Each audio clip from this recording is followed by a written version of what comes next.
Welcome to a tutorial on running man arm balance, Eka Pada Koundinyasana. My name's Reno. Let's get started with stretching out the hips and legs. We're going to need lots of split-like flexibility, so we're going to stretch out the hamstrings and hip flexors first. Your forward folds, your standing split type movements are going to work really well, especially if you can fold in really deep and lift that back leg really far.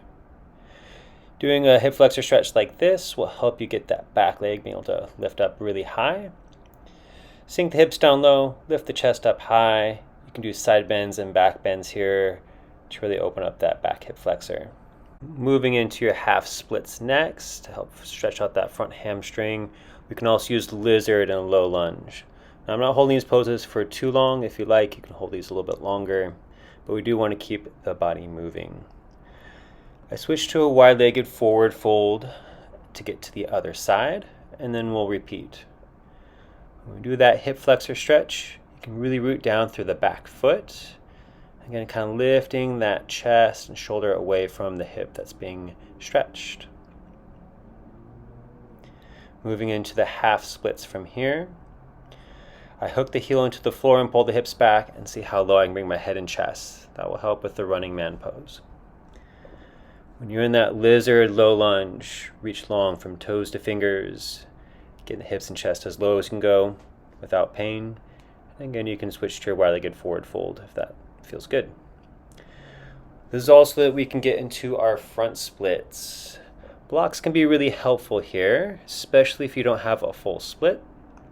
It can be placed underneath the hands, or if you're pretty close like I am, you can stick that block underneath your thigh and hip. Allows you to really ground down. You can really actively push your sit bones into the floor or to the block. If that's available to you, add movement in the upper body with side bends, back bends, forward folds. Only push down into the floor if it's not hurting, but hopefully you can actively squeeze those muscles being stretched and protect the joints while also getting a nice deep stretch without any pain. If you add some pulses or wiggles in there, you might be able to inch your way in a little bit wider and lower. Really important here, we gotta be able to lift that leg. It's very, very heavy. If it's hard to lift that leg from there, slide further back like you're in the half splits. And then from there, sweep your way out to a three-legged dog, and then sweep your way back into the front splits a few times. Hopefully without dragging your heel too much and being able to keep your knee straight as possible. And then next we're just going to do that all on the other side. Keep it going at a pace that works well for you. You might do this 2 or 3 times on each side to really get your front splits warmed up and inching a little bit deeper. Being able to lift that front leg is key. Next, we're going to work on the upper body. We're doing Chaturanga push-ups. I like to start on my knees just to make it a little bit easier. It's all about bringing your head and chest as far forward as you can while hugging your elbows in close to your body. You can do this off the knees so long as it's not hurting your elbows or shoulders. And then you can also work on holding for a good decent amount of time without collapsing the chest or shoulders, keeping the whole body stiff and active. Consider doing some wrist stretches afterwards. We'll be doing a lot on our wrists. It's nice to take care of them, make sure we're not blowing them out. I like supinating the wrists and having the fingers point back as a nice follow-up, or just kind of shaking them out.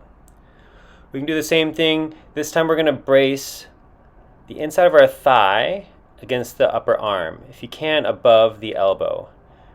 Okay. Notice that my right arm is bending a little bit extra, and I'm trying to get my side body to kind of lean against it. Do a few on one side, and then do a few on the other. You don't need to do a maximum amount right now, just getting a good feel for it. And also, if you can hook the back of your thigh above your elbow, you get a really nice brace, and we'll be able to go deeper into running man, so you can try and work your way up into that position if possible. Again, do your favorite wrists or stretches. All right, now, next, we'll try to do it without the back knee on the ground. Okay, you can try this with your knee bent, just kind of bracing your inner thigh against the back of your arm. Do a few of those, and then see if you can hold it for a while building up that stamina to just stay there, because that's what we need for running man. Don't forget, take care of those wrists. All right. Here's another view of how I'm stacking my side body against the back of my arm. It's really important that you try and keep the elbow in like that, and you can create a little shelf.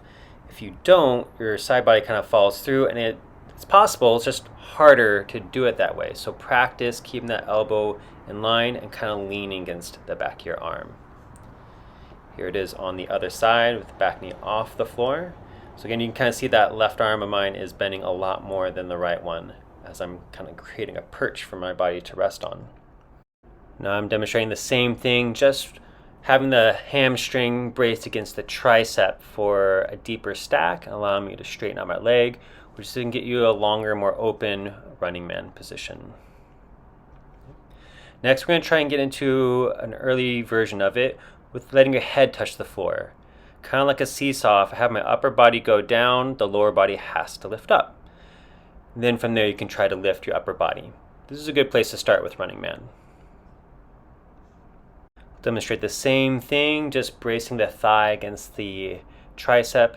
Again, if your head can touch the ground, it might be a little bit easier to lift that back leg. It has to be strong, it has to be active, it has to carry its own weight to lift up.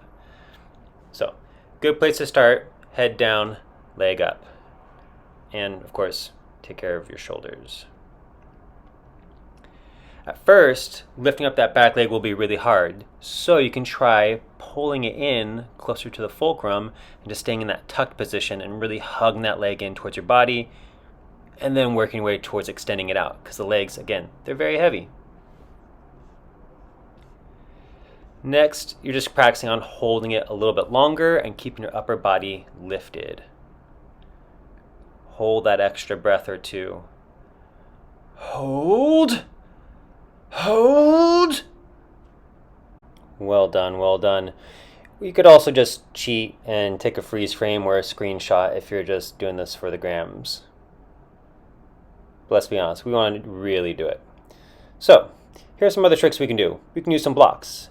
It makes it a little bit lighter on your wrists, and it makes it a little bit easier to brace your leg up against your arm. It gives you a little more extra room for that flexibility. So you can work on the holds there, and let's work on the flexibility there. We can also do some really fun exercises. Just bring one leg forward and then the other one. This is great for mobility, flexibility, and strength. Try adding some push-ups in here and see if you can keep your front foot from touching the floor, because it's hot lava. Next, you could try just jumping one leg forward and one leg back and forth. And eventually this may turn into just hopping right into your running man position.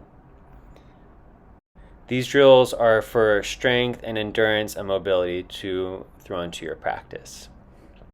But wait, there's more. You can do running man without bracing your side body against the back of your arm. It takes a lot more strength and flexibility, so the blocks help here, but you can try keeping that second arm straight and pushing the ground away super duper strong. I find having that bind with the arm and leg with the back of the thigh on the back of the arm gives you a little more room and space and makes this pose a little bit easier. And then maybe you add push-ups from there.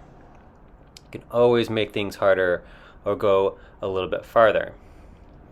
If you start with your body braced against the back of your arm, it's quite hard to push up out of that. So you might start with the arm straight and work your way down to the back of the arm. And you can transfer to other arm balances, which makes this a really fun pose. The blocks make it a little bit easier to get your legs in and out of there, but you don't necessarily need them. All this stuff is a little bit extra, so if you already have your running man or if you're getting it, these are some things to possibly play with. This compass pose is a nice way to work on that flexibility of stacking the back of the leg on the back of the arm, and you can transfer into your running man from this pose as well. It's also nice to come from Eka Pada Koundinyasana 2 or side crow. You can slide into running man. Anyways, I hope this helps. Give me some questions or feedback if you have any, and keep on practicing. Thanks a lot.